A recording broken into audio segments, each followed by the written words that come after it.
दोस्तों, आराध्या एकेडमी के YouTube channel में आप सभी का स्वागत है। दोस्तों, राजस्थान राज्य कर्मचारी चयन बोर्ड यानी कि RSM SSB द्वारा आयोजित CET स्नातक स्तरीय भर्ती परीक्षा 2024 के नवीनतम पाठ्यक्रम के अनुसार मॉडल पेपर की टेस्ट सीरीज शुरू की गई थी, जिसमें अपने 20 मॉडल पेपर हैं वो कंप्लीट हो चुके हैं। आज अपना 21 नंबर का मॉडल पेपर है। कुल 150 प्रश्न इसमें शामिल किए गए हैं और हूबहू आपको ऐसा ही पेपर है वो परीक्षा में देखने को मिलेगा। दोस्तों, अगर आपने पिछले 20 मॉडल पेपरों का अगर टेस्ट नहीं दिया है तो आपको डिस्क्रिप्शन में लिंक मिल जाएगा और आप प्लेलिस्ट में जाओगे तो वहां पे आपको फोल्डर मिल जाएगा CET स्नातक मॉडल पेपर के नाम से, वहां फोल्डर बना हुआ है। तो आप वहां जाकर पिछले 20 मॉडल पेपरों का टेस्ट है वो अवश्य दें। और अब की बार दोस्तों CET आपको आराध्या एकेडमी के साथ में देनी है। रोजाना आपको टेस्ट देना है और अपना भविष्य है वो सुरक्षित करना है, क्योंकि काफी सारी परीक्षाएं हैं वो इसी CET स्नातक पर अटकी हुई है।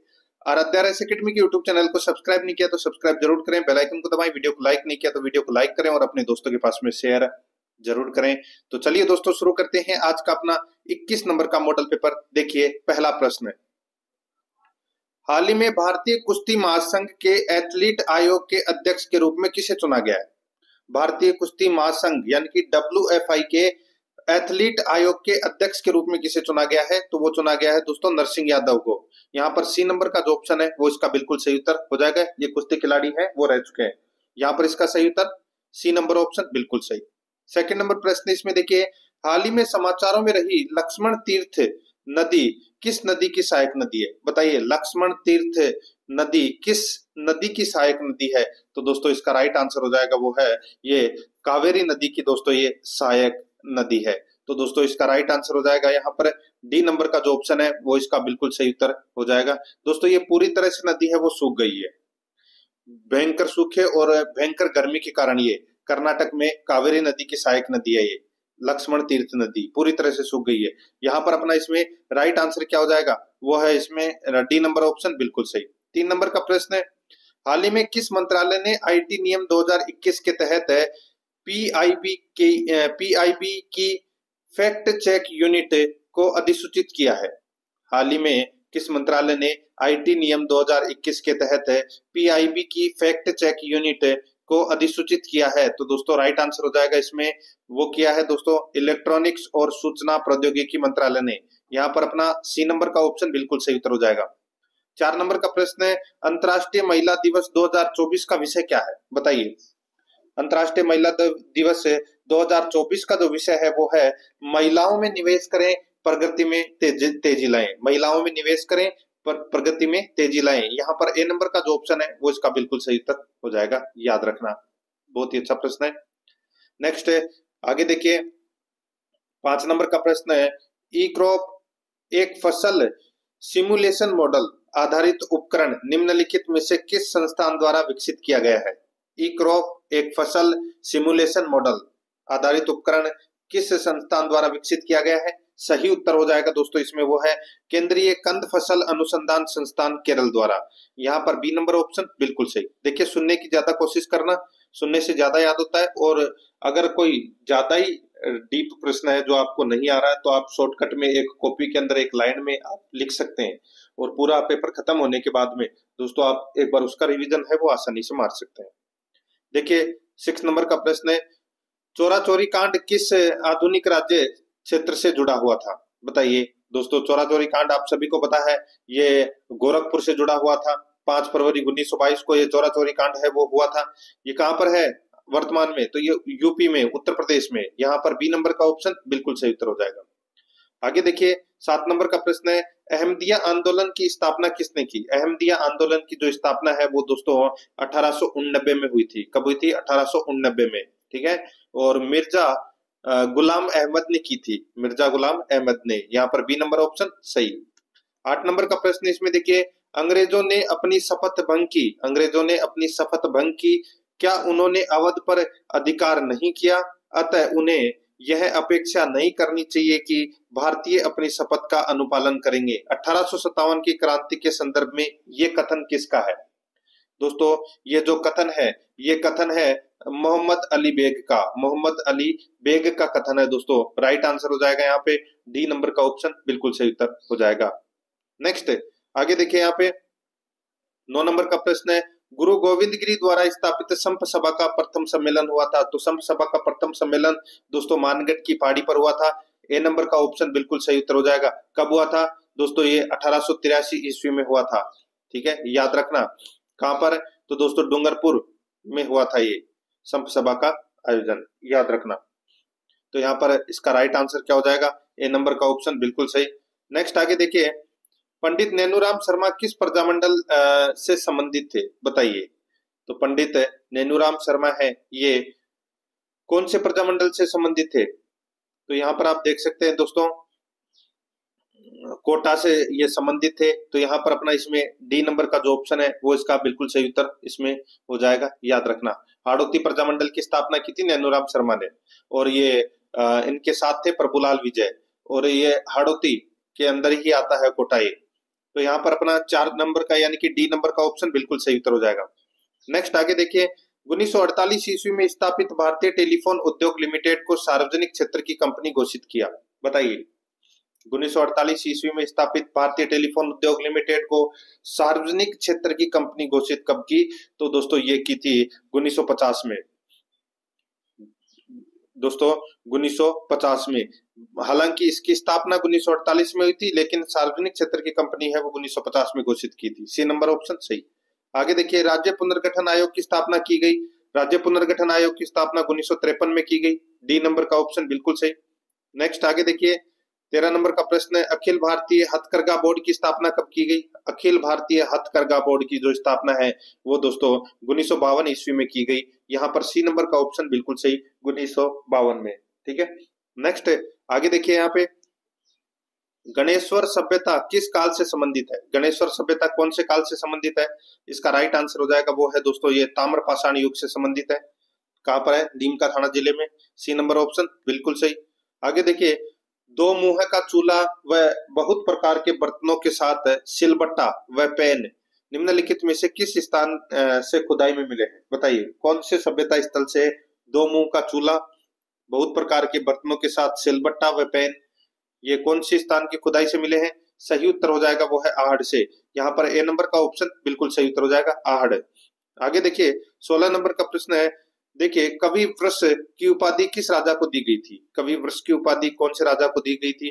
तो इसका सही उत्तर हो जाएगा वो है इसमें दोस्तों मुंज, मुंज को दी गई थी। यहाँ पर बी नंबर का ऑप्शन बिल्कुल सही उत्तर हो जाएगा, मुंज राजा को, याद रखना। आगे देखिए दोस्तों, यहाँ पे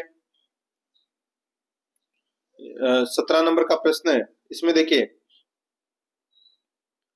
राजस्थान की एकमात्र ऐसी रियासत जहां उत्तराधिकार शुल्क नहीं लिया जाता था? बताइए, राजस्थान की ऐसी रियासत है जहां पर उत्तराधिकारी शुल्क है वो नहीं लिया जाता था? तो दोस्तों वो है जैसलमेर रियासत। जैसलमेर एकमात्र ऐसी रियासत थी जहां उत्तराधिकारी शुल्क है वो दोस्तों नहीं लिया जाता था। ये आपको इसमें याद रखना है। ठीक है, अच्छा प्रश्न आप इसको कह सकते हैं दोस्तों। आगे देखिए, यहाँ पर 18 नंबर का प्रश्न है, पटवो की हवेली राजस्थान के किस जिले में स्थित है? बताइए। पटवो की हवेली दोस्तों ये जैसलमेर में है। यहाँ पर ए नंबर का ऑप्शन सॉरी बी नंबर का जो ऑप्शन है वो इसका बिल्कुल सही उत्तर हो जाएगा।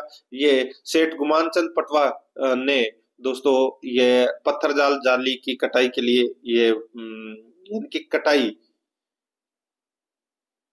पत्थर की जाली लगवाई थी दोस्तों कटाई करवा के। ठीक है, तो यहाँ पर अपना इसमें right answer B number option बिल्कुल सही। आगे देखिए, 19 नंबर का प्रश्न है, राजस्थान के निम्नलिखित में से किस चित्रकला शैली में ब्रश का उपयोग नहीं किया जाता, केवल हाथ और कपड़े का उपयोग होता है? बताइए, कौन सी चित्रकला शैली में? तो इसका राइट आंसर हो जाएगा वो है इसमें दोस्तों कजली पेंटिंग में। कजली पेंटिंग में दोस्तों ब्रश का प्रयोग नहीं किया जाता, इसमें दोस्तों हाथ और कपड़े के माध्यम से बनाया जाता है। तो यहाँ पर अपना इसमें right answer D number option बिल्कुल सही, कजली पेंटिंग।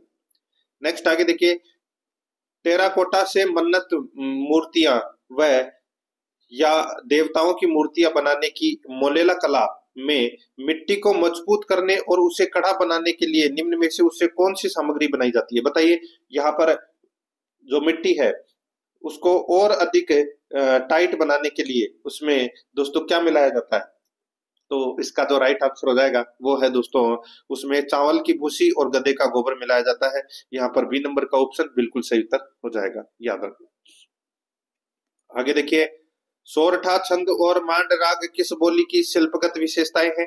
सोरठा छंद और मांड राग किस बोली की शिल्पगत विशेषताएं हैं? इसका राइट आंसर हो जाएगा वो है दोस्तों मारवाड़ी की। ए नंबर का ऑप्शन बिल्कुल सही।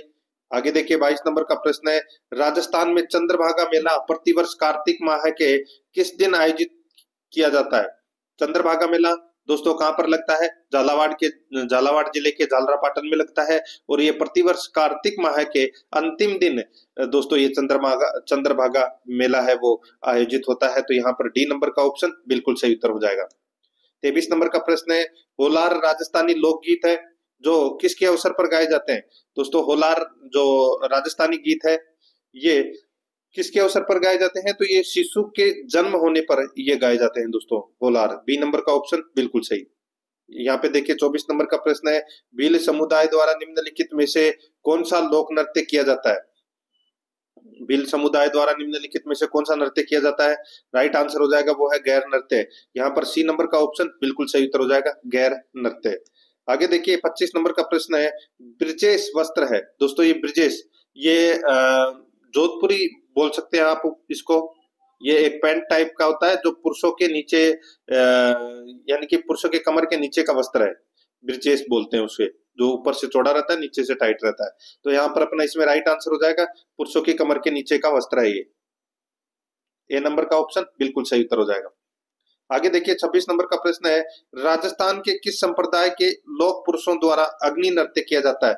अग्नि नृत्य दोस्तों ये तो सभी को पता होगा, जसनाती संप्रदाय द्वारा दोस्तों ये अग्नि नृत्य है वो किया जाता है। यहाँ पर अपना इसमें राइट आंसर हो जाएगा जसनाती संप्रदाय, कतरियासर, बीकानेर। बी नंबर का ऑप्शन बिल्कुल सही। 27 नंबर का प्रश्न इसमें देखिए, समाई माता क्षेत्र को पर्यटन आकर्षण केंद्र के रूप में विकसित किया जाएगा, यह स्थित है। बताइए समाई माता क्षेत्र को पर्यटन आकर्षण केंद्र के रूप में विकसित किया जाएगा, यह कहां पर स्थित है? इसका राइट आंसर हो जाएगा दोस्तों ये बांसवाड़ा जिले में स्थित है ये समाई माता का मंदिर। ठीक है, तो दोस्तों समाई माता का मंदिर कहाँ है? तो दोस्तों यह है बांसवाड़ा में। यहाँ पर सी नंबर का ऑप्शन बिल्कुल सही उत्तर हो जाएगा। आगे देखिए दोस्तों यहाँ पे 28 नंबर का प्रश्न है, महाराणा प्रताप की मृत्यु किस ऐतिहासिक स्थल पर हुई थी? महाराणा प्रताप की जो मृत्यु है ये कहां पर हुई थी? चावंड में हुई थी। तो यहाँ पर बी नंबर ऑप्शन बिल्कुल सही, चावंड में, याद रखना। नेक्स्ट आगे देखिए यहाँ पे 29 नंबर का प्रश्न है, निम्नलिखित में से किसने राव गोपाल सिंह खरवा को प्रभावित किया था? किसने राव गोपाल सिंह खरवा को प्रभावित किया था? दोस्तों इसका राइट आंसर हो जाएगा वो है आर्य समाज ने।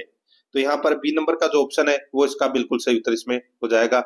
आर्य समाज ने बहुत प्रभावित किया था दोस्तों। राजस्थान के खरवा रियासत के जागीरदार थे गोपाल सिंह खरवा। ठीक है, तो यहाँ पर अपना इसमें right answer B number option सही।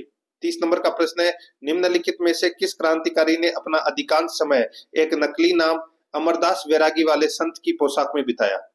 बताइए किस क्रांतिकारी ने अपना अधिकांश समय एक नकली नाम अमरदास वैरागी वाले संत की पोशाक में बिताया? सही उत्तर हो जाएगी, बहुत ही अच्छा प्रश्न है, वो है जोरावर सिंह बारठ है। बी नंबर ऑप्शन बिल्कुल सही। 31 नंबर का प्रश्न है, राजस्थान के एकीकरण के तहत सबसे अंतिम समय में सम्मिलित होने वाला क्षेत्र कौन सा था? तो सबसे अंतिम समय में सम्मिलित होने वाला क्षेत्र अजमेर मेरवाड़ा था। यहाँ पर ए नंबर का ऑप्शन बिल्कुल सही उत्तर इसमें हो जाएगा। देखिए अंतिम चरण के अंदर यानी कि 1 नवंबर 1956 को अजमेर मेरवाड़ा, आबू दिलवाड़ा, सिरोही और मध्य प्रदेश का मंदसौर जिले की भानपुर तहसील का सुनेल टप्पा में शामिल किए गए। ठीक है, तो यह आपको इसमें याद रखना है। और झालावाड़ जिले का जो सिरोंत क्षेत्र है वो मध्य प्रदेश में मिला दिया गया। तो इसका राइट आंसर क्या हो जाएगा? ए नंबर का ऑप्शन बिल्कुल सही। आगे देखिए नंदा देवी स्थित है। तो दोस्तों नंदा देवी कहां पर स्थित है? तो ये कुमाऊं हिमालय में स्थित है दोस्तों नंदा देवी पर्वत, और ये भारत का दूसरा सर्वोच्च शिखर है। इसका राइट आंसर हो जाएगा डी नंबर का ऑप्शन बिल्कुल सही उत्तर इसमें हो जाएगा। नेक्स्ट आगे देखिए, भारत में सर्वाधिक वर्षा किस क्षेत्र में होती है? भारत में सर्वाधिक वर्षा है वो दोस्तों पश्चिमी घाट, हिमालय क्षेत्र तथा मेघालय में दोस्तों सर्वाधिक वर्षा है वो होती है। तो यहाँ पर अपना ए नंबर का ऑप्शन बिल्कुल सही उत्तर इसमें हो जाएगा। आगे देखिए वेम्बनाथ झील कहाँ है? तो दोस्तों वेम्बनाथ झील तो दोस्तों ये केरल में है। कहां पर है? ये केरल में है, और ये केरल की सबसे बड़ी झील है। 96 किलोमीटर दोस्तों इसकी लंबाई है, और इसकी चौड़ाई की बात करूं तो दोस्तों 14.48 किलोमीटर है वो इसकी चौड़ाई है। ठीक है, राइट आंसर हो जाएगा यहाँ पे बी नंबर ऑप्शन बिल्कुल सही। आगे देखिए, भारत में आरंग टाइगर रिजर्व कहाँ स्थित है? आरंग टाइगर रिजर्व कहाँ स्थित है भारत में? तो दोस्तों ये असम में है। कहाँ पर है? असम में, ब्रह्मपुत्र नदी के तट पर ये स्थित है। राइट आंसर हो जाएगा सी नंबर ऑप्शन बिल्कुल सही। आगे देखिए, भारत में सर्वाधिक रागी उत्पादक राज्य है। सर्वाधिक रागी उत्पादक राज्य है तो वो कौन से हैं? तो दोस्तों वो है कर्नाटक। कर्नाटक में सर्वाधिक रागी उत्पादन होता है। तो यहाँ पर अपना इसमें डी नंबर ऑप्शन सही उत्तर। नेक्स्ट आगे देखिए, 37 नंबर का प्रश्न है, मध्य प्रदेश का पन्ना जिला किसके उत्पादन के लिए प्रसिद्ध है? मध्य प्रदेश का पन्ना जिला किसके उत्पादन के लिए प्रसिद्ध है? तो इसका जो राइट आंसर हो जाएगा वो है इसमें हीरा के लिए। यहाँ पर सी नंबर का ऑप्शन बिल्कुल सही, हीरा के लिए। आगे देखिए, 38 नंबर का प्रश्न है, भारत में प्रथम जल विद्युत संयंत्र की स्थापना निम्न में से किस राज्य में हुई थी? बताइए दोस्तों, भारत में प्रथम जल विद्युत संयंत्र की स्थापना निम्न में से किस राज्य में हुई थी? इसका राइट आंसर हो जाएगा वो है पश्चिम बंगाल में। ठीक है, कहां पर हुई थी? तो दोस्तों ये पश्चिम बंगाल में हुई थी। ये आपको इसमें याद रखना है, दार्जिलिंग के निकट है, सिंद्रापोंग में हुई थी। तो यहाँ पर अपना इसमें राइट आंसर हो जाएगा बी नंबर का ऑप्शन बिल्कुल सही। आगे देखिए, भारत में सर्वाधिक कागज उत्पादन करता राज्य है। तो सर्वाधिक कागज उत्पादन करता राज्य है वो भी दोस्तों कौन सा है? पश्चिम बंगाल। यहाँ पर ए नंबर का ऑप्शन सही उत्तर हो जाएगा। आगे देखिए, यहाँ पे 40 नंबर का प्रश्न है, वन नीति के अनुसार कितना प्रतिशत क्षेत्र वनों से आच्छादित होना चाहिए? सभी को पता होना चाहिए दोस्तों, ये तो 33%। बी नंबर का ऑप्शन बिल्कुल सही। 41 नंबर प्रश्न है, भारत में प्रथम रेलवे लाइन किसके शासनकाल में बिछाई गई? तो प्रथम रेलवे लाइन किसके शासनकाल में बिछाई गई? तो ये लॉर्ड डलहौजी के शासनकाल में बिछाई गई। डी नंबर का ऑप्शन बिल्कुल सही उत्तर हो जाएगा। आप सभी को पता होना चाहिए कि भारत में पहली बार अप्रैल 1853 ईस्वी में बंबई से थाने के बीच प्रथम रेल चलाई गई थी। ठीक है, और डलहौजी को भारत में रेलवे का जनक भी माना जाता है, ये भी याद रखना है। डी नंबर ऑप्शन बिल्कुल सही। 42 नंबर का प्रश्न है, राजस्थान का क्षेत्रफल भारत के कुल क्षेत्रफल का कितना प्रतिशत है? तो दोस्तों वो है इसमें कितना? 10.41%। 10.41%। तो यहाँ पर सी नंबर का ऑप्शन बिल्कुल सही। भारत का कुल क्षेत्रफल कितना है? तो दोस्तों 32,87,263, 32,87,263 वर्ग किलोमीटर है। और राजस्थान का कितना है? 3,42,239.74, 3,42,239 वर्ग किलोमीटर। तो अब इसका प्रतिशत आप निकालोगे तो दोस्तों 10.41 आएगा। यहाँ पर सी नंबर ऑप्शन बिल्कुल सही। आगे देखिए, राजस्थान में फ्लोरोसिस की समस्या से पीड़ित कुबड़पट्टी क्षेत्र कहाँ स्थित है? तो दोस्तों ये कुबड़पट्टी क्षेत्र है वो कहाँ स्थित है? इसका राइट आंसर हो जाएगा वो है दोस्तों नागौर अजमेर में। नागौर अजमेर में ए नंबर का जो ऑप्शन है वो इसका बिल्कुल सही उत्तर हो जाएगा, नागौर अजमेर में। आगे देखिए, 74 नंबर का प्रश्न है, जर्मन भूगोलवेता कोपेन के अनुसार राजस्थान की जलवायु के वर्गीकरण का आधार है? बताइए, जर्मन भूगोलवेता कोपेन के अनुसार राजस्थान की जलवायु के वर्गीकरण का आधार है तो दोस्तों वो है इसमें वनस्पति वर्षा एवं तापमान। वनस्पति वर्षा एवं तापमान, यहाँ पर ए नंबर का ऑप्शन बिल्कुल सही उत्तर इसमें हो जाएगा। आगे देखिए, निम्नलिखित में से कौन सी नदी बंगाल की खाड़ी अपवाह तंत्र का हिस्सा है? बताइए कौन सी नदी बंगाल की खाड़ी अपवाह तंत्र का हिस्सा है? तो इसका सही उत्तर हो जाएगा वो है दोस्तों देखिए लूनी नहीं है, साबरमती नहीं है, माही नदी है। तो यहाँ पर पार्वती, पार्वती है वो दोस्तों बंगाल की खाड़ी अपवाह तंत्र का हिस्सा है, यानी कि इसका जल है वो बंगाल की खाड़ी में जाता है, बाकी तीनों का अरब सागर में जाता है। यहाँ पर बी नंबर ऑप्शन बिल्कुल सही। आगे देखिए, राजस्थान में सर्वाधिक फेल्सपार उत्पादक जिला है तो सर्वाधिक फेल्सपार उत्पादक जिला सभी को पता होगा दोस्तों अजमेर है। तो यहाँ पर अपना इसमें ए नंबर का ऑप्शन बिल्कुल सही, अजमेर। नेक्स्ट आगे देखिए, राष्ट्रीय बंबू यानी कि बांस मिशन की शुरुआत कब हुई थी? राष्ट्रीय बांस मिशन की जो शुरुआत है वो हुई थी दोस्तों 2006-07 ईस्वी में, यानी कि सन 2007-6-7 में।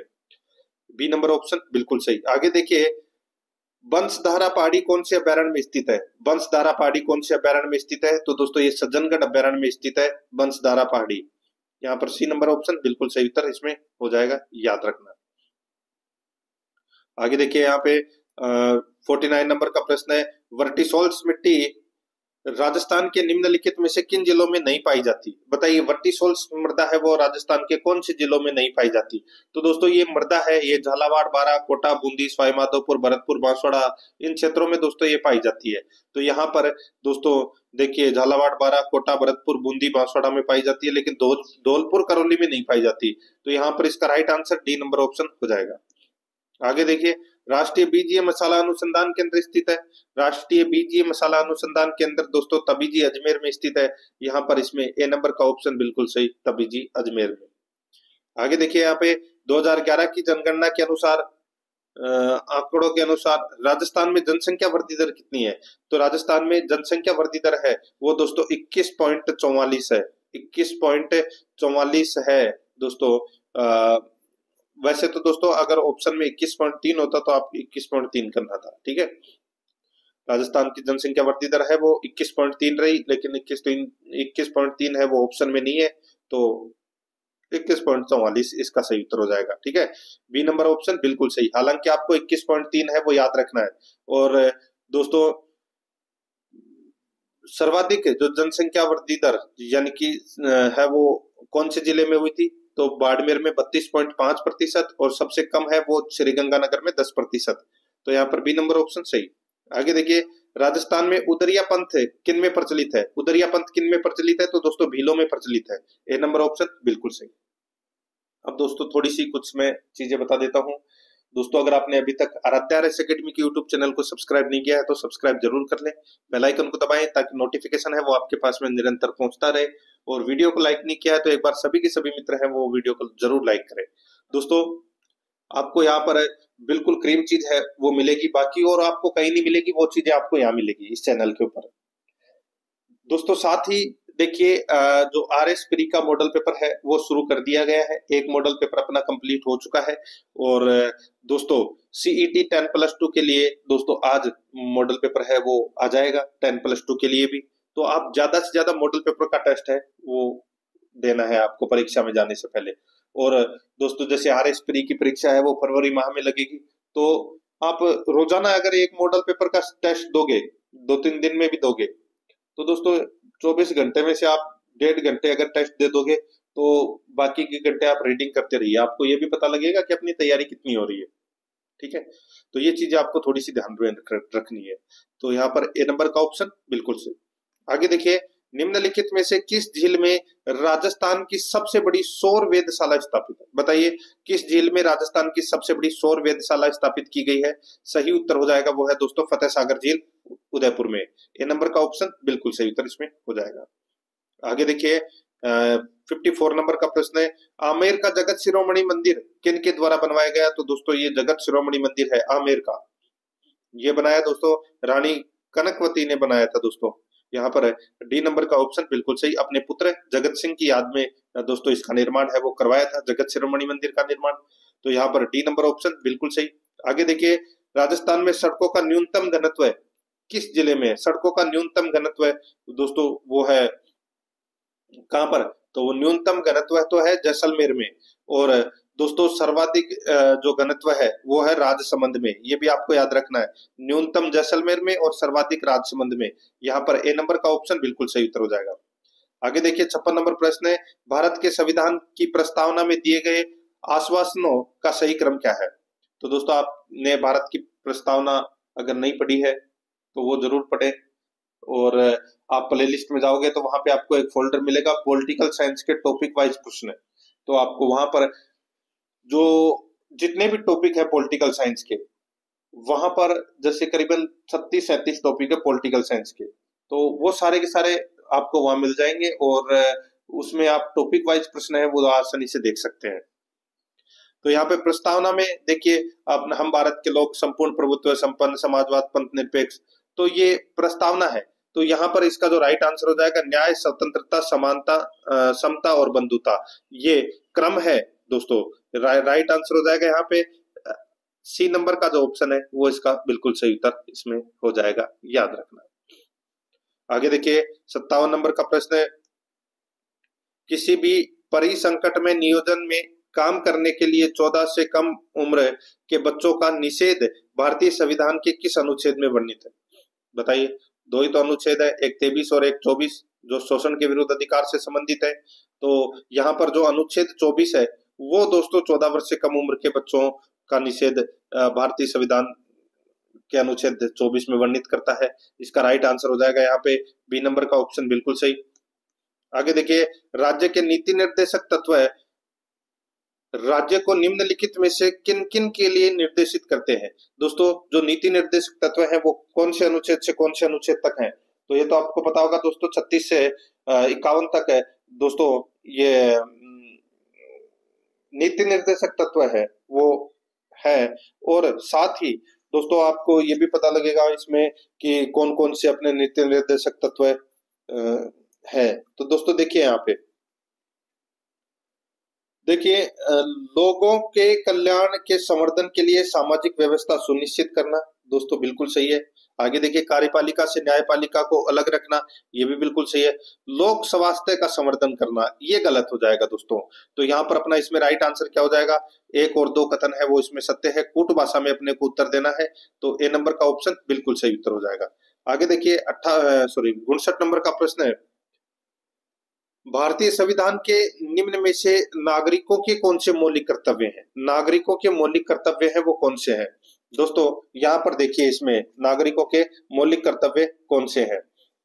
देखिए, राष्ट्र ध्वज तथा राष्ट्रगान का सम्मान करना, बिल्कुल सही है। आह्वान पर राष्ट्र को सेवा समर्पित करना, ये भी बिल्कुल सही है। सामाजिक सुधार का प्रयास करना, ये दोस्तों इसमें नागरिकों के मौलिक कर्तव्य की श्रेणी में नहीं आता है। और दोस्तों अपनी साझा संस्कृति की समृद्ध धरोहर को महत्व प्रदान करना तथा उनका संरक्षण करना, ये भी अपना मौलिक कर्तव्य है। तो यहाँ पर 1, 2 और 4 है वो इसमें क्या है, सत्य है। कूट भाषा में अपने को उत्तर देना है, तो 1, 2, 4 यानी कि बी नंबर का ऑप्शन बिल्कुल सही उत्तर इसमें हो जाएगा। आगे देखिए दोस्तों, यहाँ पे 103वां संवैधानिक संशोधन किससे संबंधित है। 103वां संविधान संशोधन, तो दोस्तों ये संबंधित है आर्थिक आरक्षण से संबंधित है। ए नंबर का ऑप्शन बिल्कुल सही उत्तर इसमें हो जाएगा, आर्थिक आरक्षण से संबंधित है। आगे देखिए 61 नंबर प्रश्न है, भारतीय न्याय व्यवस्था में जनहित याचिका के प्रारंभ के समय भारत के मुख्य न्यायमूर्ति कौन थे, बताइए। दोस्तों भारतीय न्याय व्यवस्था में जनहित याचिका के प्रारंभ के समय भारत के मुख्य न्यायमूर्ति कौन थे, इसका राइट आंसर हो जाएगा वो है पी.एन. भगवती थे। पी.एन. भगवती, डी नंबर का ऑप्शन बिल्कुल सही उत्तर हो जाएगा। 62 नंबर का प्रश्न है, संविधान की प्रारूप समिति का अध्यक्ष कौन था। प्रारूप समिति का जो अध्यक्ष था वो था दोस्तों डॉक्टर भीमराव अंबेडकर। यहाँ पर सी नंबर का ऑप्शन बिल्कुल सही उत्तर इसमें हो जाएगा, याद रखना।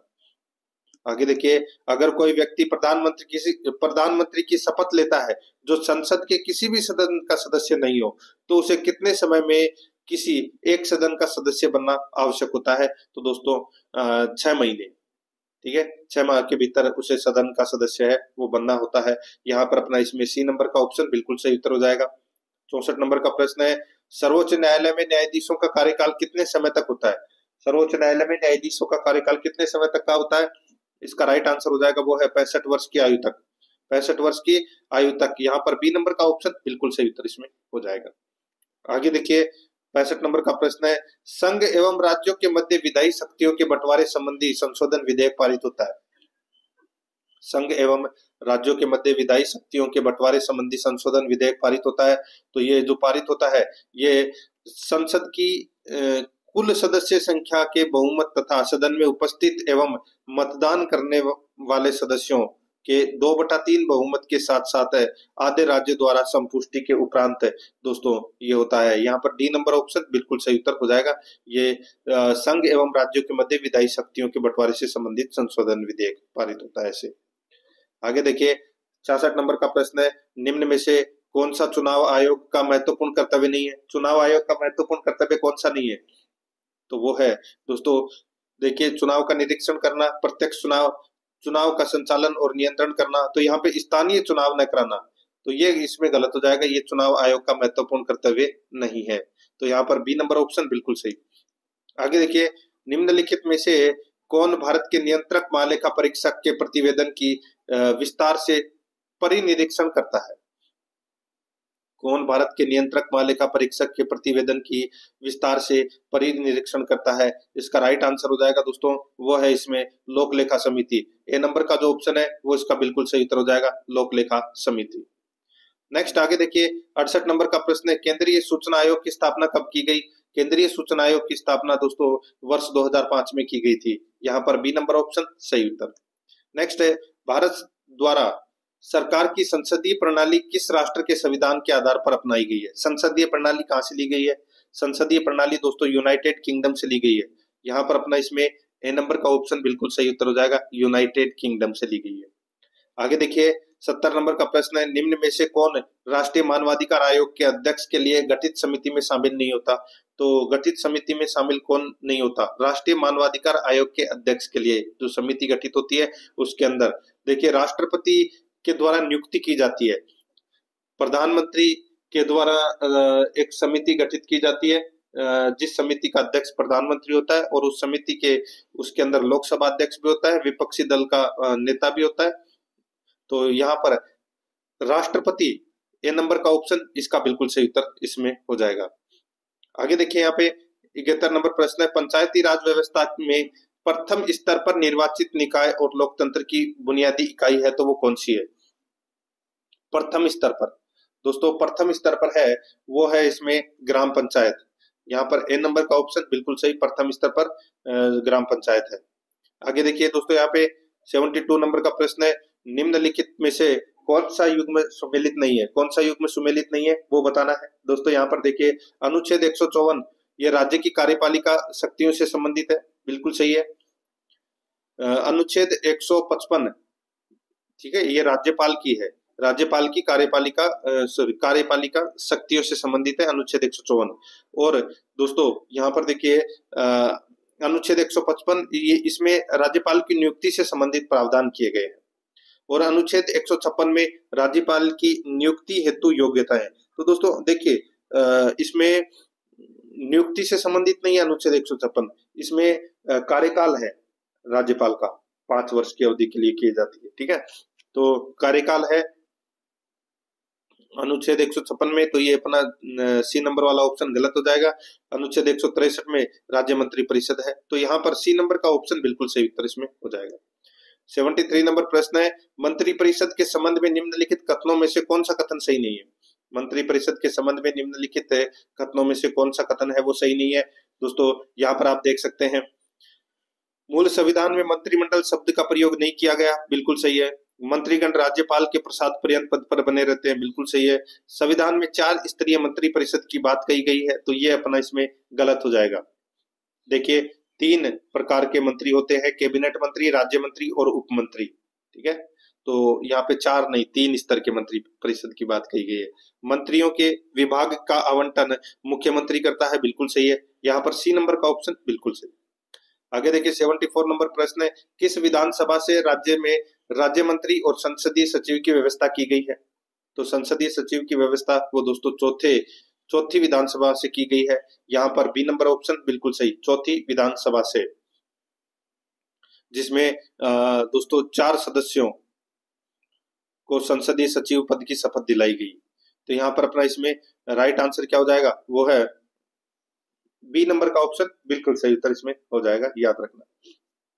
आगे देखिए यहाँ पे राज्य के उच्च न्यायालय के बारे में निम्नलिखित पर विचार कीजिए। निम्नलिखित पर अपने को क्या करना है, विचार करना है दोस्तों। अब देखिए जो ऊपर वाला जो प्रश्न था इसमें देखिए मंत्री परिषद में कौन सा कथन है वो सही नहीं है, तो इसमें संविधान में 4 स्तरीय मंत्री परिषद की बात कही गई है। तो दोस्तों 4 स्तरीय, दोस्तों देखिए मंत्रियों के तो 3 स्तरीय होते हैं, ठीक है। चौथे कि मंत्रियों के विभागों का निर्धारण मुख्यमंत्री करता है, ये जो संविधान का स्तर है, ठीक है। तो ये तो बिल्कुल सही है, इसमें ये संसदीय और राज्य संसदीय सचिव ये चौथी विधानसभा सही है।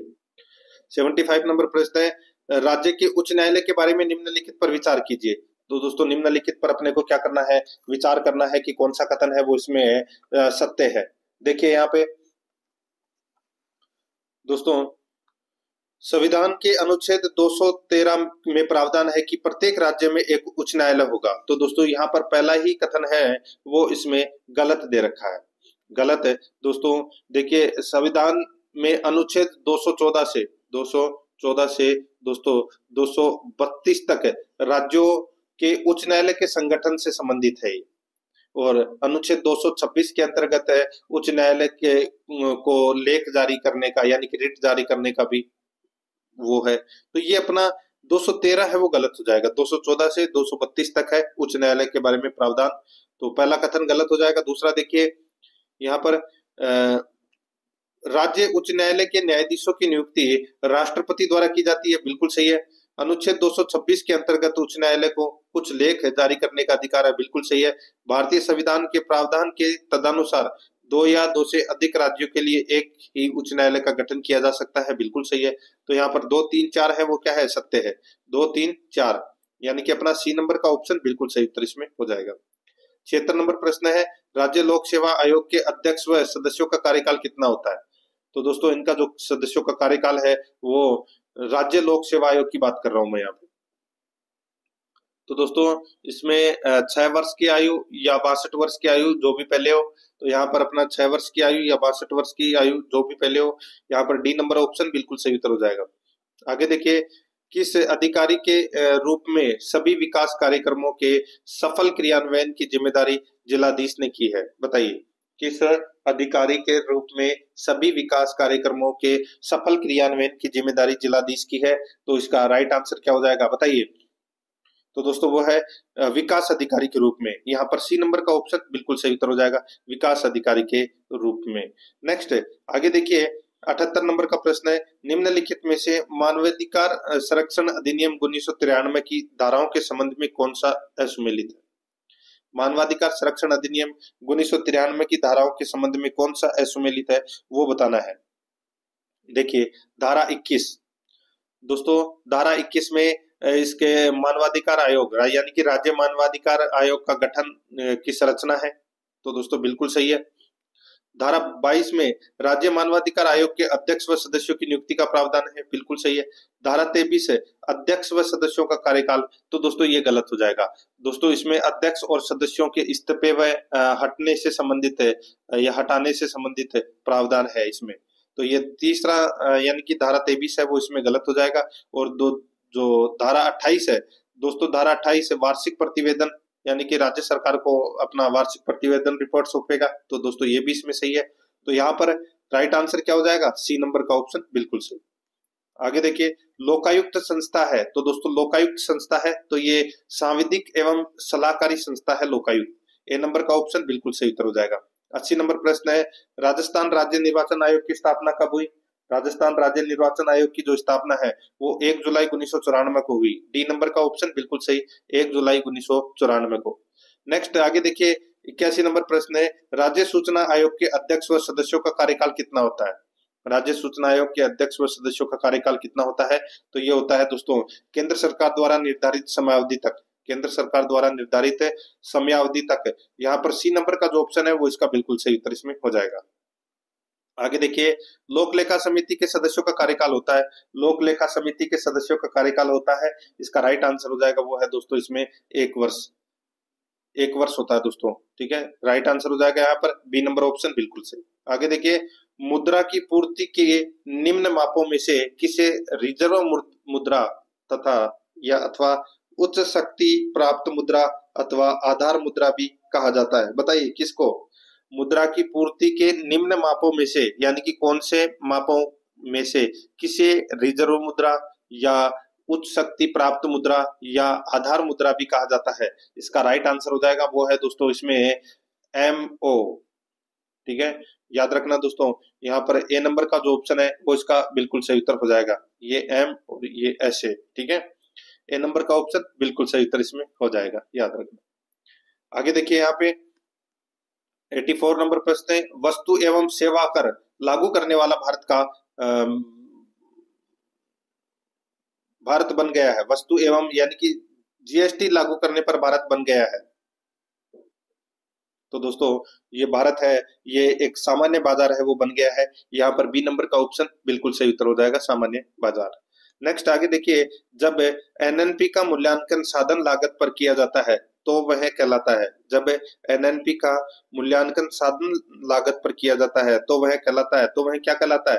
तो दोस्तों राष्ट्रीय आय कहलाता है। यहाँ पर बी नंबर ऑप्शन बिल्कुल सही, राष्ट्रीय आय। आगे देखिए 86 नंबर प्रश्न है, आर्थिक विकास का बेहतर माप है। आर्थिक विकास का बेहतर माप है तो वो कौन सा है? तो वो है दोस्तों राष्ट्रीय आय। यहाँ पर डी नंबर ऑप्शन बिल्कुल सही, राष्ट्रीय आय। 87 नंबर प्रश्न, निम्नलिखित में से कौन सी केंद्रीय बैंक द्वारा अपनाई जाने वाली चयनित साख नियंत्रण विधि है? कौन सी केंद्रीय बैंक द्वारा अपनाई जाने वाली चयनित साख नियंत्रण विधि है? तो वो कौन सी है? तो वो है दोस्तों नैतिक दबाव। यहाँ पर डी नंबर का ऑप्शन बिल्कुल सही उत्तर हो जाएगा। 88 नंबर प्रश्न, इसमें देखिए ईएफटी होता है, ईएफटी होता है तो दोस्तों ये होता है electronic fund transfer, electronic fund transfer होता है ईएफटी। सी नंबर ऑप्शन बिल्कुल सही। देखिए जब मजदूरी दर में वृद्धि के कारण कीमत स्तर पे वृद्धि होती है तो उसे क्या कहते हैं? जब मजदूरी दर में वृद्धि के कारण कीमत स्तर में भी वृद्धि होती है तो उसे क्या कहते हैं? उसे कहते हैं दोस्तों लागत वृद्धि मुद्रास्फीति। यहाँ पर बी नंबर का ऑप्शन बिल्कुल सही उत्तर इसमें हो जाएगा। आगे देखिए 90 नंबर का प्रश्न है, निम्न में से पीली क्रांति किससे संबंधित है? पीली क्रांति किससे संबंधित है? तो दोस्तों ये तिलहन उत्पादन से संबंधित है ये पीली क्रांति। यहाँ पर सी नंबर का ऑप्शन बिल्कुल सही उत्तर हो जाएगा। नेक्स्ट आगे देखिए 91 नंबर का प्रश्न, 11वीं पंचवर्षीय योजना की समयावधि थी। 11वीं पंचवर्षीय योजना की समयावधि है वो कौन सी थी? तो दोस्तों वो थी 2007 से 2012, 2007 से 2012 तक। यहाँ पर सी नंबर का ऑप्शन बिल्कुल सही उत्तर इसमें हो जाएगा। आगे देखिए 92 नंबर का प्रश्न है, भारत में उदारीकरण एवं निजीकरण की सफलताओं में सम्मिलित नहीं है। भारत में उदारीकरण एवं निजीकरण की सफलताओं में सम्मिलित नहीं है तो क्या सम्मिलित नहीं है? दोस्तों इसमें देखिए देश के सकल घरेलू उत्पाद तथा राष्ट्रीय आय में वृद्धि हुई है, बिल्कुल सही है। देश के राजकोषीय घाटा को नियंत्रित करने में सफलता मिली है, बिल्कुल सही है। औद्योगिक उत्पादन का विस्तार एवं विविधीकरण हुआ है, ये भी इसमें बिल्कुल सही है। घरेलू बचत तथा निवेश की दर में कमी हो गई है, ये कथन इसमें गलत हो जाएगा। दोस्तों देश के सकल घरेलू उत्पाद और राष्ट्रीय आय में वृद्धि हुई है, अर्थव्यवस्था में विकास दर द्विअंकीय तक पहुंच गई है, तो ये दोस्तों सफलताएं हैं। लेकिन यहाँ पर डी नंबर का ऑप्शन है वो इसमें गलत दे रखा है, तो यहाँ पर इसका राइट आंसर क्या हो जाएगा? डी नंबर ऑप्शन बिल्कुल सही। आगे देखिए भिखाबाई सागवाड़ा नहर से राजस्थान का सर्वाधिक लाभान्वित जिला है तो वो कौन सा है? तो वो है दोस्तों डूंगरपुर। कौन सा है? डूंगरपुर। तो यहाँ पर बी नंबर ऑप्शन बिल्कुल सही। 94 नंबर प्रश्न है, राजस्थान में मरु विकास कार्यक्रम किस सन में प्रारंभ हुआ? मरु विकास कार्यक्रम कौन से सन में प्रारंभ हुआ? तो दोस्तों ये 1977-78 में प्रारंभ हुआ ये मरु विकास कार्यक्रम। यहाँ पर बी नंबर का ऑप्शन बिल्कुल सही। 95 नंबर का प्रश्न, इसमें देखिए टेराकोटा मूर्तियां निम्नलिखित में से किससे बनाई जाती है? टेराकोटा मूर्तियां किससे बनाई जाती है? तो ये सिरेमिक जैसी मिट्टी से बनाई जाती है, सिरेमिक जैसी मिट्टी से बनाई जाती है ये टेराकोटा मूर्तियां। तो यहाँ पर ए नंबर का ऑप्शन बिल्कुल सही उत्तर इसमें हो जाएगा, याद रखना। आगे देखिए 96 नंबर का प्रश्न है, राजस्थान में प्रथम सीमेंट उद्योग स्थापित किया गया था। प्रथम सीमेंट उद्योग स्थापित किया गया था तो ये किया गया था दोस्तों लाखेरी में। यहाँ पर सी नंबर ऑप्शन बिल्कुल सही। लाखेरी कहाँ पर है? बूंदी में। यहाँ पर सी नंबर ऑप्शन सही। आगे देखिए 97 नंबर प्रश्न है, राजस्थान सरकार की आस्था कार्ड योजना का उद्देश्य किसको लाभ पहुंचाना है? राजस्थान सरकार की आस्था कार्ड योजना का उद्देश्य किसको लाभ पहुंचाना है? तो ये दोस्तों दिव्यांग व्यक्तियों को लाभ पहुंचाना है। बी नंबर का ऑप्शन बिल्कुल सही उत्तर हो जाएगा। आगे देखिए 98 नंबर प्रश्न, मुख्यमंत्री बीज स्वावलंबन योजना वर्तमान में राजस्थान के कितने कृषि जलवायु खंडों में क्रियान्वित की जा रही है? मुख्यमंत्री बीज स्वावलंबन योजना वर्तमान में राजस्थान के कितने कृषि जलवायु खंडों में क्रियान्वित की जा रही है? इसका सही उत्तर हो जाएगा वो है 10। यहाँ पर डी नंबर का ऑप्शन बिल्कुल सही उत्तर हो जाएगा 10। आगे देखिए निम्नलिखित को सुमेलित कीजिए। सूची फर्स्ट और सूची सेकंड है वो दोस्तों यहाँ पर दे रखा है। देखिए ये संस्थाएं दे रखी है और इनसे संबंधित सन दे रखे हैं। देखिए रिको की जो स्थापना है वो दोस्तों कब हुई थी? तो ये 1980 में रिको की स्थापना हुई थी। राजस्थान वित्त निगम की स्थापना 1955 में हुई थी, ये तो सभी को पता होना चाहिए। राजसिकों की जो स्थापना है वो दोस्तों 1961 में हुई थी और रूडा की जो स्थापना है वो दोस्तों 1995 में हुई थी। तो यहाँ पर इस प्रश्न का राइट आंसर क्या हो जाएगा? 2 3 4 1 2 3 4A कौन से ऑप्शन में है? बी नंबर का जो ऑप्शन है वो अपना इसमें सही उत्तर हो जाएगा।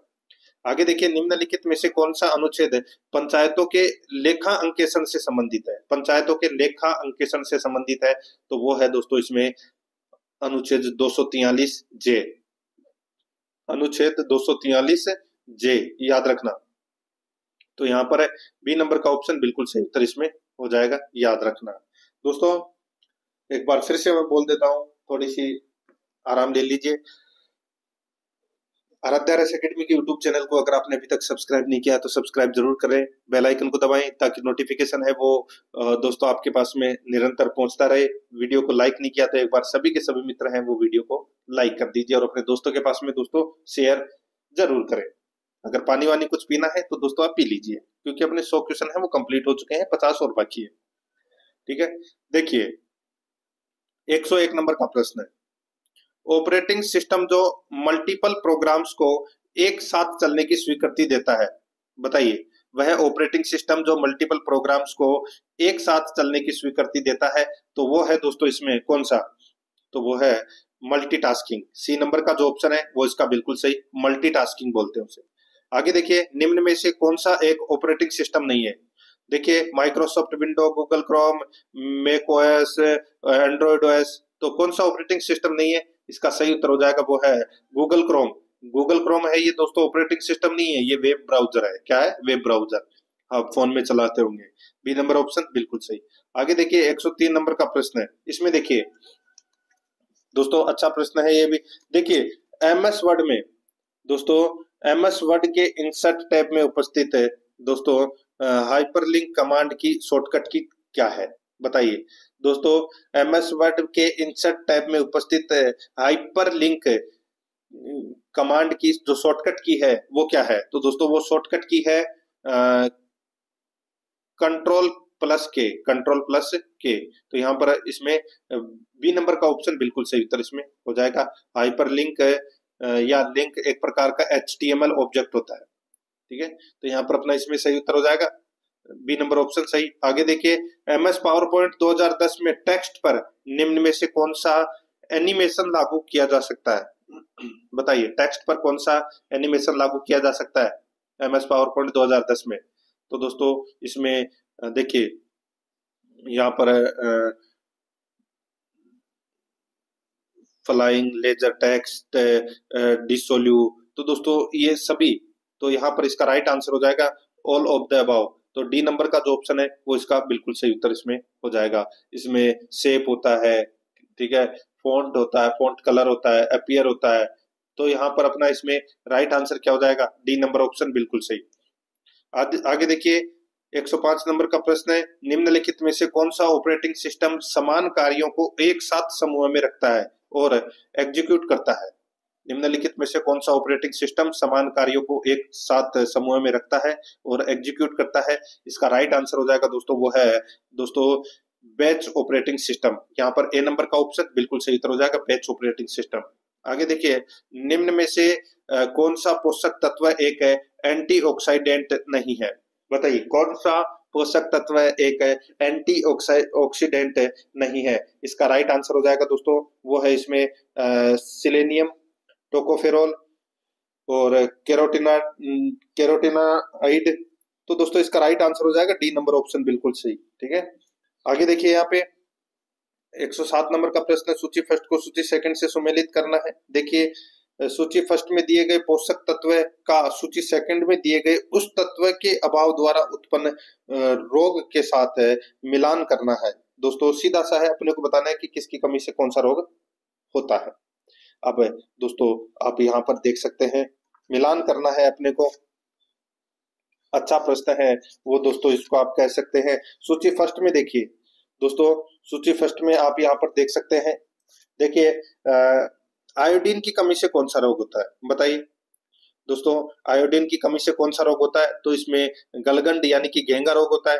और आयरन की कमी से कौन सा रोग होता है? तो दोस्तों इसमें आयरन की कमी से सूक्ष्माणु रक्ताल्पता ये रोग होता है। और नियासिन की कमी से दोस्तों प्लेग्रा रोग होता है। और विटामिन B12 की कमी से दोस्तों प्रणाशी रत अल्पता यानी कि रक्ताल्पता, तो यहाँ पर अपना इसमें राइट आंसर क्या हो जाएगा, वो है 3-1-4-2, 3-1-4-2 अपना इसमें क्या हो जाएगा, राइट आंसर हो जाएगा, यानी कि डी नंबर का ऑप्शन बिल्कुल सही। आगे देखिए, निम्न में से किस गैस में वृद्धि ग्लोबल वार्मिंग की ओर ले जाता है, बताइए किस गैस में वृद्धि ग्लोबल वार्मिंग की ओर ले जाता है। तो इसका जो राइट आंसर हो जाएगा वो है दोस्तों इसमें कौन सा, तो वो है कार्बन डाइऑक्साइड। तो यहाँ पर सी नंबर का जो ऑप्शन है वो इसका बिल्कुल सही उत्तर इसमें हो जाएगा। आगे देखिए 109 नंबर का प्रश्न है, एक्वारेजिया यानी कि अम्लराज बनाया जाता है। तो दोस्तों ये एक्वारेजिया यानी कि अम्लराज बनाया जाता है। तो दोस्तों ये जो बनाया जाता है, ये बनाया जाता है दोस्तों, देखिए डायरेक्ट बता देता हूं, सांद्र हाइड्रोक्लोरिक अम्ल तथा सांद्र नाइट्रिक अम्ल को 3:1 के अनुपात में मिलाकर। तो यहाँ पर डी नंबर का ऑप्शन बिल्कुल सही उत्तर इसमें हो जाएगा। 110 नंबर का प्रश्न इसमें देखिए, बहुत ही अच्छा प्रश्न है। अज्ञात रुधिर वर्ग का एक व्यक्ति गंभीर रूप से दुर्घटनाग्रस्त हो जाता है और उसे तुरंत रक्त आदान की जरूरत पड़ती है। आपातकाल में आसानी से उपलब्ध निम्नलिखित रुधिर वर्गों में से किस एक का रक्त आदान के लिए उपयोग सुरक्षित होगा, बताइए। तो ये तो सभी को पता होगा दोस्तों, वो है ORHT, ठीक है। तो यहाँ पर इसका राइट आंसर हो जाएगा, वो है दोस्तों इसमें ए नंबर का जो ऑप्शन है वो इसका बिल्कुल सही उत्तर इसमें हो जाएगा। ये RH नेगेटिव है दोस्तों, माइनस कर लेना यहाँ पे, ठीक है। यानी कि सीधा से मैं आपको बोलूं O नेगेटिव है वो सर्वदाता ब्लड ग्रुप है। अगर कोई पूछे कि सर्वदाता ब्लड ग्रुप कौन सा है, तो ये तो सभी बोल देंगे कि O है, लेकिन O पॉजिटिव है या O नेगेटिव है। तो O नेगेटिव है वो सर्वदाता ब्लड ग्रुप है, O नेगेटिव आप किसी को भी चढ़ा सकते हो, ठीक है। यहाँ पर अपना इसमें ए नंबर ऑप्शन बिल्कुल सही। आगे देखिए 11 नंबर का यानी कि 111 नंबर का प्रश्न है, अग्नि प्रक्षेपात्र के बारे में सत्य कथनों का कूट है। अग्नि प्रक्षेपात्र के बारे में सत्य कथनों का कूट है, तो वो कौन सा है, वो अपने को दोस्तों यहाँ पर बताना है। देखिए ये प्रक्षेपात्र पुनः प्रवेश प्रौद्योगिकी पर आधारित है, बिल्कुल सही बात है। ये GPS यानी कि ग्लोबल पोजिशनिंग प्रणाली पर आधारित है, जो अपनी दिशा में बीच में ही संशोधित किए जा सकते हैं, बिल्कुल सही है। ये ठोस और तरल ईंधन पर आधारित है, बिल्कुल सही है। अग्नि फर्स्ट सेकंड थर्ड में क्रायोजेनिक तकनीक का प्रयोग होता है। तो ये अपना दोस्तों इसमें क्या हो जाएगा, चौथा नंबर का गलत हो जाएगा। देखिए अग्नि फर्स्ट अलग है, अग्नि सेकंड अलग है, अग्नि थर्ड अलग है। अग्नि फर्स्ट है वो दोस्तों 700 से 900 किलोमीटर इसकी मारक क्षमता है। अग्नि सेकंड की दोस्तों 2000 किलोमीटर है, अग्नि थर्ड की है 3000 किलोमीटर, और अग्नि 4 की है 4000 किलोमीटर, और अग्नि 5 की है 5000 किलोमीटर, ठीक है। तो यहाँ पर अपना इसमें राइट आंसर हो जाएगा, वो है इसमें ए नंबर का 1 2 3 कथन है वो इसमें सत्य है। ए नंबर का ऑप्शन इसमें बिल्कुल सही। आगे देखिए सामान्य टीवी रिमोट कंट्रोल में उपयोग की जाने वाली तरंगे होती है, तो वो तरंगे कौन सी होती है, वो तरंगे होती है दोस्तों अवरक्त तरंग किरणें।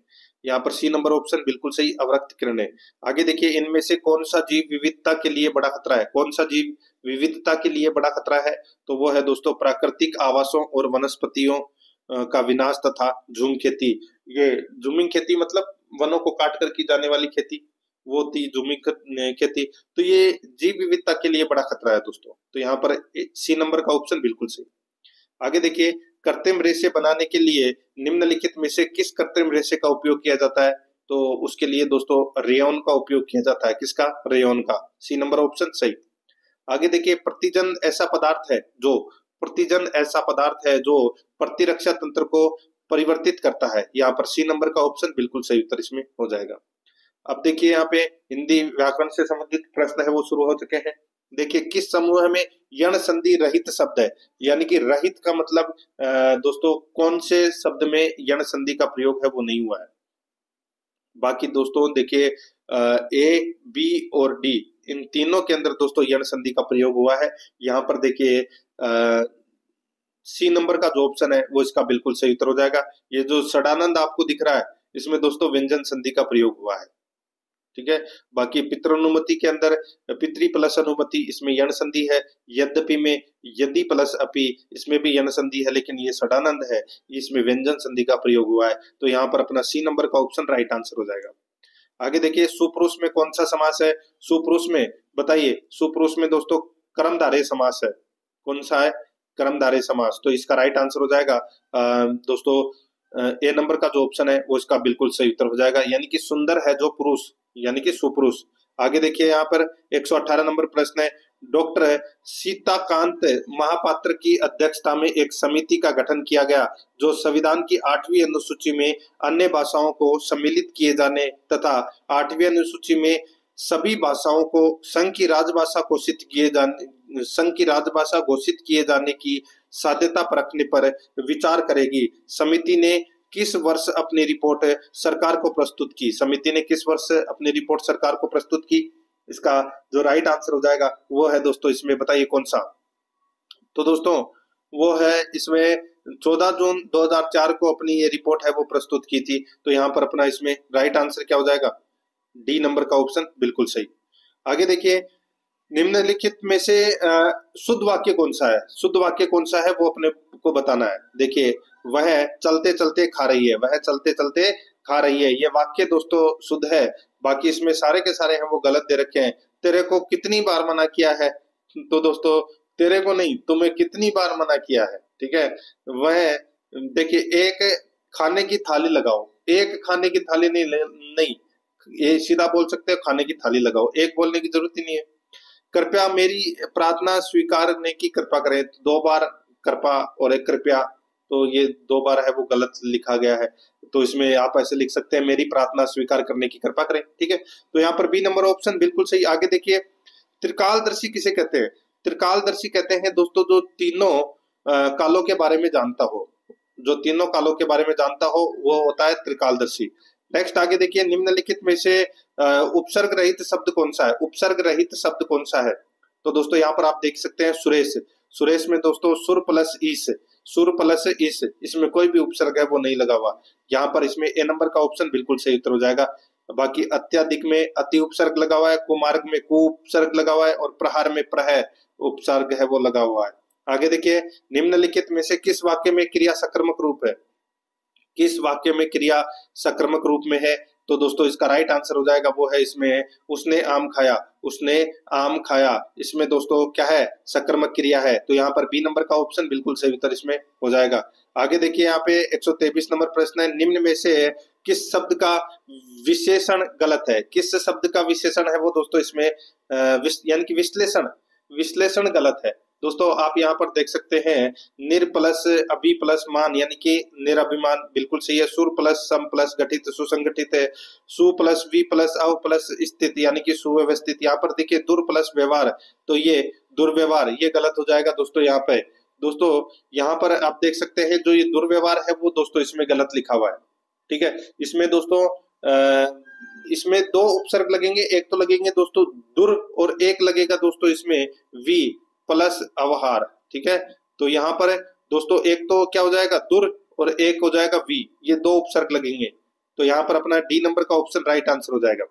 आगे देखिए कौन सा शब्द आहट प्रत्यय का उदाहरण नहीं है? आहट प्रत्यय का उदाहरण नहीं है तो दोस्तों आवट, देखिए वट वट दिख रहा है आपको, तो यहाँ पर तो हट लगा हुआ है तो वट आएगा इसमें, तो ये गलत हो जाएगा।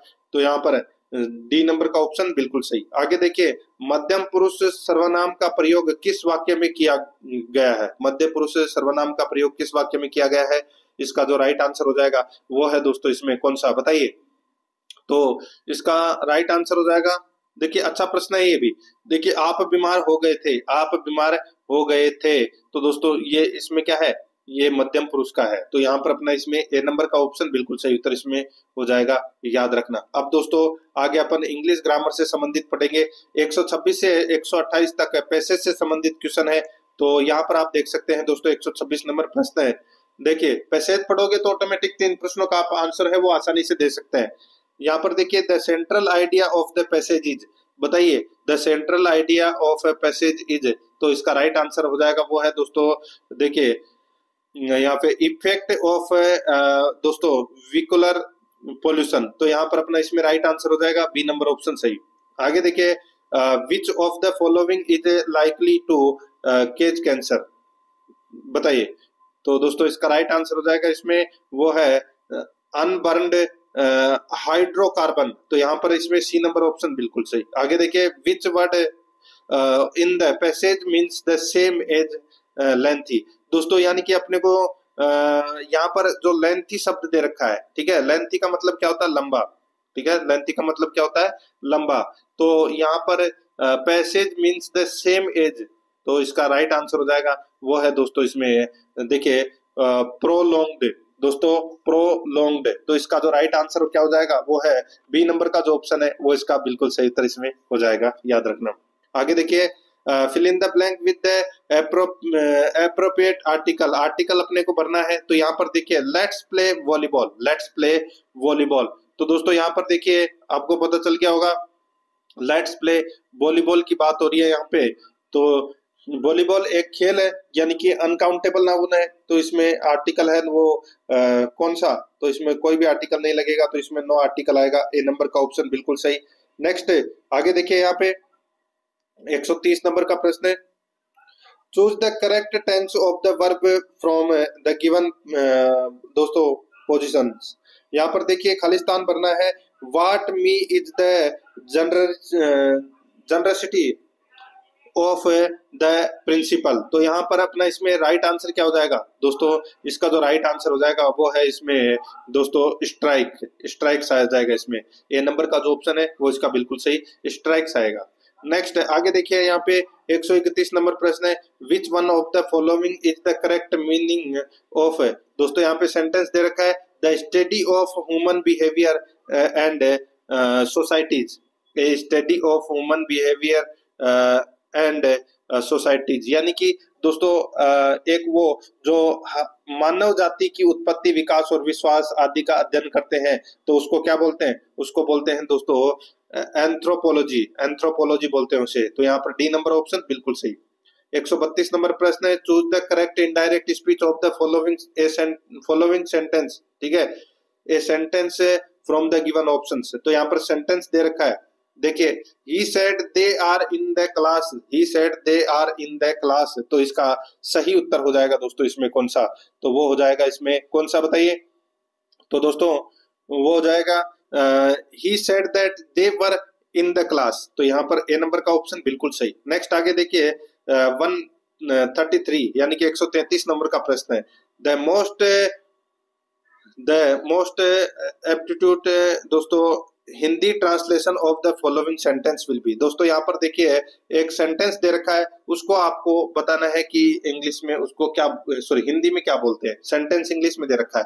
देखिए हर साइलेंस प्रोवेज हर गिल्ट, तो दोस्तों यहाँ पर अपना इसमें राइट आंसर क्या हो जाएगा दोस्तों, इसका राइट आंसर हो जाएगा इसमें वो है इसमें उसकी चुप्पी उसके अपराध को साबित करती है, तो यहाँ पर बी नंबर का जो ऑप्शन है वो इसका बिल्कुल सही। आगे देखिए 134 नंबर का प्रश्न है, विच sentence give below correctly changes the active voice into the passive. यहाँ पर देखिए someone has cut the telephone wires, दोस्तों बताइए someone has cut the telephone wires, तो इसका राइट आंसर क्या हो जाएगा वो है दोस्तों इसमें the telephone wires have been cut, यहाँ पर सी नंबर का ऑप्शन बिल्कुल सही उत्तर हो जाएगा। आगे देखिए 135 नंबर का प्रश्न है, the principal said to the student. दोस्तों the principal said to the students, इसमें देखिए where were you yesterday, where were you yesterday change into indirect, तो इसका जो राइट आंसर हो जाएगा वो है दोस्तों इसमें the principal asked the student where they had been the day before, तो यहाँ पर बी नंबर का जो ऑप्शन है वो इसका बिल्कुल सही उत्तर इसमें हो जाएगा। आगे देखिए अब अपन दोस्तों यहाँ पे मैथ और रीजनिंग से संबंधित प्रश्न है वो पढ़ेंगे। देखिए यदि किसी संख्या का 2/3 भाग उसी संख्या के 3/5 भाग से 4 अधिक हो तो वह संख्या कौन सी होगी, बताइए, तो वह संख्या है वो कौन सी होगी। दोस्तों आप देखिए यहाँ पे किसी संख्या का 2/3 भाग यानी कि दोस्तों 2/3 अपन x लिख सकते हैं, बराबर दोस्तों उसी संख्या के 3/5 भाग से 4 अधिक हो, यानी कि दोस्तों 3/5 x प्लस 4 अपन इसको लिख सकते हैं, ऐसे बिल्कुल लिख सकते हैं। तो दोस्तों यहाँ पर देखिए इसको अपन ऐसे भी लिख सकते हैं, अब देखिए 2/3 x माइनस 3/5 x बराबर 4 लिख सकते हैं, बिल्कुल लिख सकते हैं। अब यहाँ पर देखिए दोस्तों 3 इंटू 3 कितने 9x और 5 इंटू 2 यानी कि 10x, तो दोस्तों यहाँ पर क्या हो जाएगा 10x माइनस 9x बराबर दोस्तों यहाँ पर कितना हो जाएगा 60, ठीक है, कितना हो जाएगा 60 हो जाएगा दोस्तों। ठीक है, तो देखिए नीचे 5 × 3 आया था, यानी कि 2/3 x माइनस 3/5 x आया था। तो 5 × 3 15, 15 × 4 कितने होंगे 60, तो ये 60x ऐसे आया। ठीक है, तो यहाँ पर दोस्तों कितना हो गया, तो 10 में से 9 गए तो कितने बचे 1x, तो 1x बराबर 60, यानी कि x बराबर कितना आ जाएगा 60। तो यहाँ पर सी नंबर का ऑप्शन बिल्कुल सही उत्तर हो जाएगा। आगे देखिए, दो वर्गों के क्षेत्रफल में क्या अनुपात होगा जबकि पहले वर्ग का विकर्ण दूसरे वर्ग के विकर्ण से 2 गुना हो। दो वर्गों के क्षेत्रफल में क्या अनुपात होगा जबकि पहले वर्ग का विकर्ण दूसरे वर्ग के विकर्ण से 2 गुना होगा। तो दोस्तों देखिए, दूसरे वर्ग का विकर्ण अपन मान लेते हैं x, यानी कि दोस्तों इसमें भुजा 2 इंटू भुजा, यानी कि √2 इंटू भुजा बराबर अपन x मान सकते हैं। तो भुजा बराबर क्या हो जाएगा, भुजा बराबर हो जाएगा दोस्तों x बटे √2, x बटे √2। तो पहले वर्ग का विकर्ण है वो क्या हो जाएगा, तो दोस्तों इसमें पहले वर्ग का विकर्ण हो जाएगा 2 इंटू दूसरे वर्ग का विकर्ण। ठीक है, दूसरे वर्ग का विकर्ण। तो दोस्तों अपन यहाँ पे लिख सकते हैं √2 इंटू पहले वर्ग का विकर्ण, या सॉरी पहले वर्ग की भुजा बराबर 2x। तो यहाँ पर दोस्तों इसका जो अनुपात आएगा वो आएगा दोस्तों 4:1। ठीक है, तो यहाँ पर डी नंबर का ऑप्शन बिल्कुल सही उत्तर हो जाएगा। आगे देखिए 138 नंबर का प्रश्न है। देखिए, एक कक्षा में 34 छात्रों का औसत भार 46.5 किलोग्राम है। तो सबसे पहले 46.5 इंटू 34 कर लीजिए, तो दोस्तों कितना आएगा, 34 इंटू 46.5 करोगे तो दोस्तों कितना आएगा, तो ये आएगा 1581 kg। ठीक है, तो 1581 किलो आ गया। अब दोस्तों आगे देखिए, यदि अध्यापक का भार और जोड़ लिया जाए तो औसत भार 500 ग्राम है वो बढ़ जाता है, यानी कि अध्यापक का भार और जोड़ना है। तो दोस्तों यहाँ पर देखिए, आदमी पहले कितने थे 34, तो अब कितने हो जाएंगे दोस्तों 35 इंटू पहले 46.5 वजन था, अब दोस्तों 500 ग्राम और बढ़ गया तो कितना हो जाएगा 47। ठीक है, तो 35 इंटू 47 करोगे तो दोस्तों कितना आएगा, तो यह आएगा दोस्तों 1645। अब 1581 घटाना है 1645 में से, तो कितना आ जाएगा 64 किलो, और 64 किलो अपने अध्यापक का भार हो जाएगा। यहाँ पर डी नंबर ऑप्शन बिल्कुल सही। आगे देखिए, एक व्यक्ति ने 10,000 रुपए 10% वार्षिक चक्रवर्ती ब्याज की दर से गणना करने पर उधार दिए, 2.5 वर्ष पश्चात उसे कितने रुपए वापस मिलेंगे। तो दोस्तों 2.5 वर्ष पश्चात उसे कितने रुपए है वो वापस मिलेंगे। दोस्तों अब आप यहाँ पर देख सकते हैं, दर अपनी कितनी है 10,000, दर अपनी 10% है, मूलधन अपने पास में कितना है 10,000।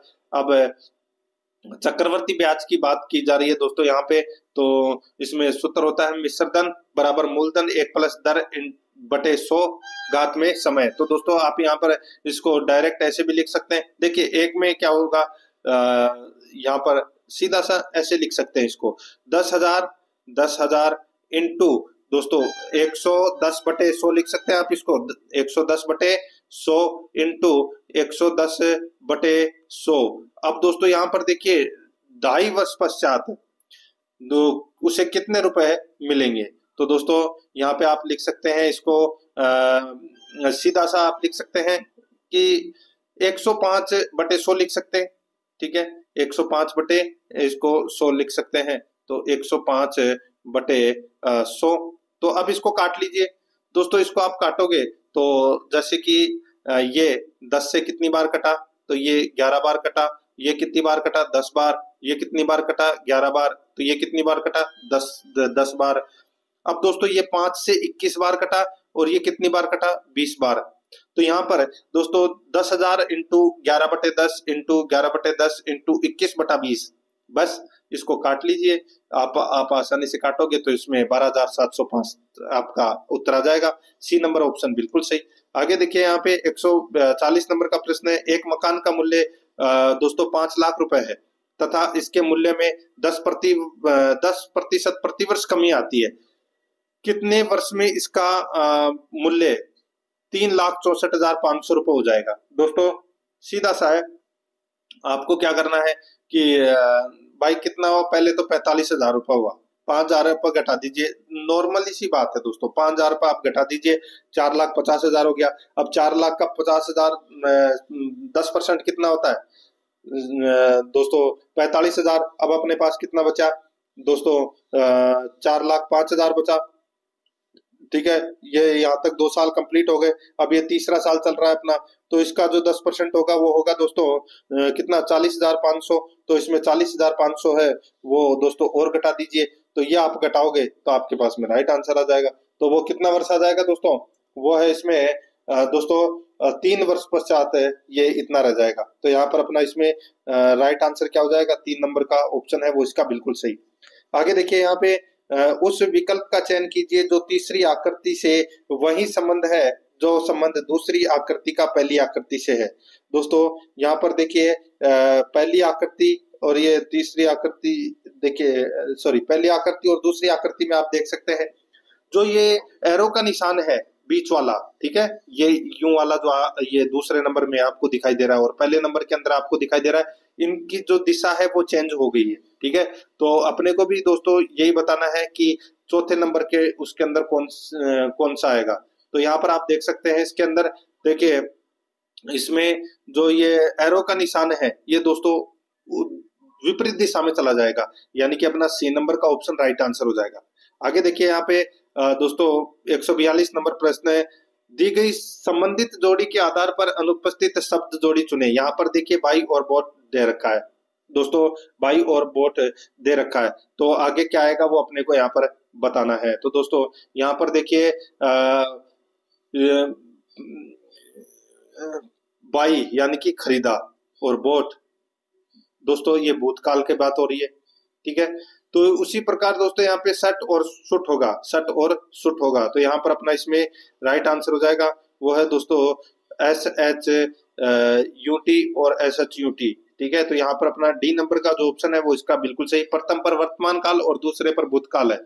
आगे देखिए दोस्तों यहाँ पे एक पिन कोड, एक कोड है जिसमें देखिए यहाँ पे PEARLS को 8237445 लिखा गया है और दोस्तों यहाँ पे जेवल्स को 9262245 लिखा गया है। तो यहाँ पर WEARS, तो WEARS।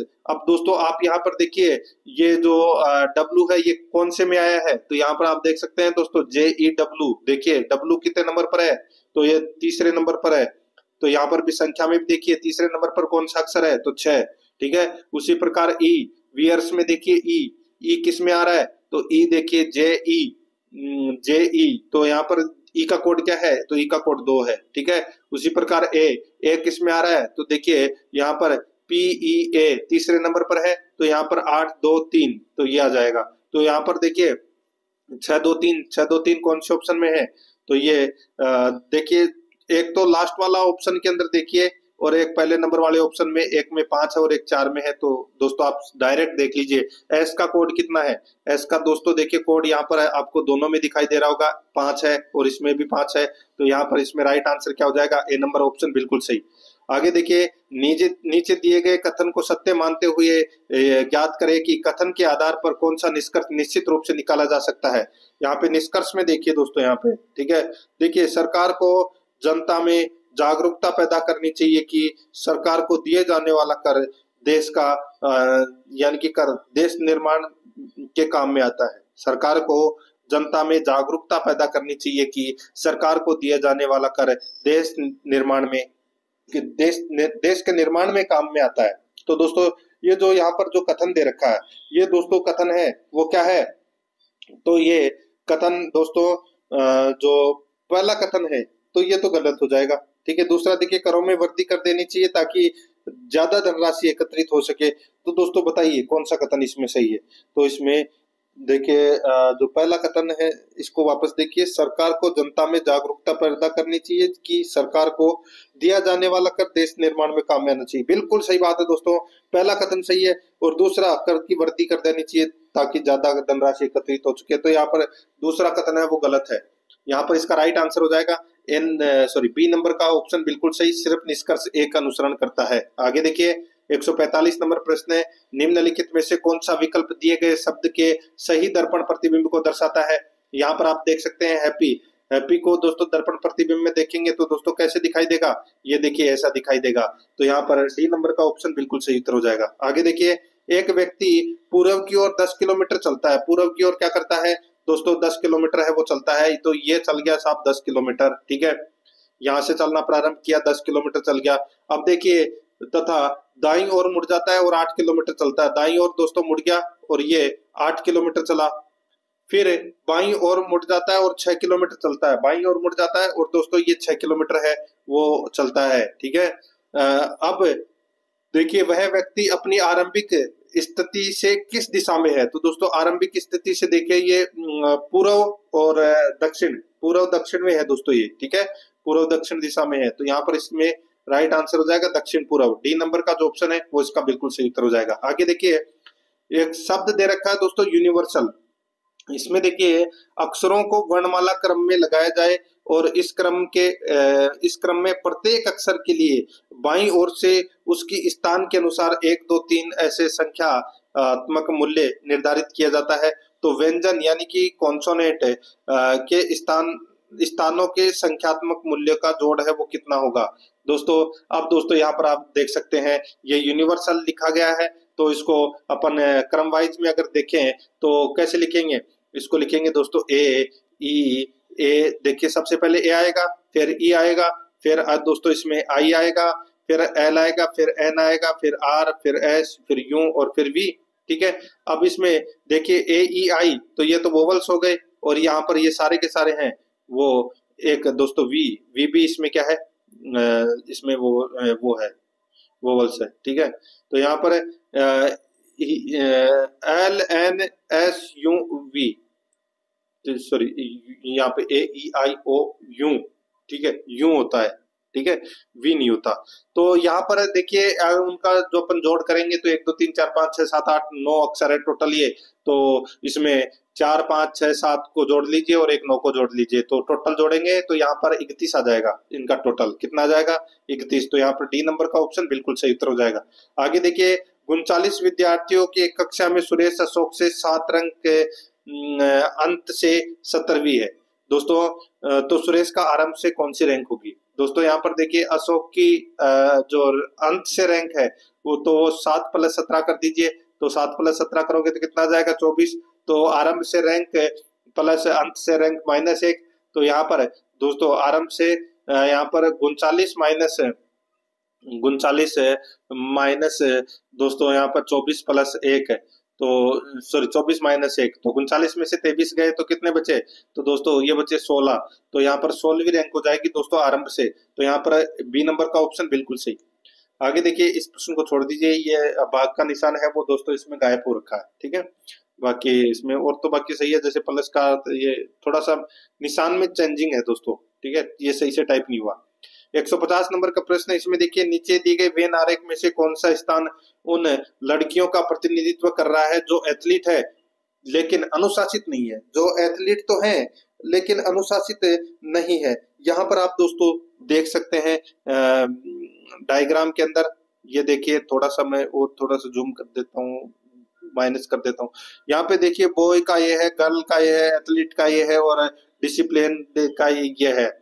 तो यहाँ पर क्या पूछा गया है कि उन लड़कियों का प्रतिनिधित्व कर रहा है कौन सा स्थान जो एथलीट है लेकिन अनुशासित नहीं है। तो अनुशासित नहीं है मतलब देखिए सबसे लंबा वाला डायग्राम के बाहर आना चाहिए वो, ठीक है। तो यहाँ पर इसका जो राइट आंसर हो जाएगा वो है दोस्तों जो 4 आपको दिखाई दे रहा है, ठीक है, ये 4 आपको दिखाई दे रहा है, ये डिसिप्लिन में नहीं आ रहा दोस्तों। तो यहाँ पर अपना इसमें राइट आंसर बी नंबर का ऑप्शन बिल्कुल सही उत्तर इसमें हो जाएगा, जो एथलीट है पर अनुशासित नहीं है।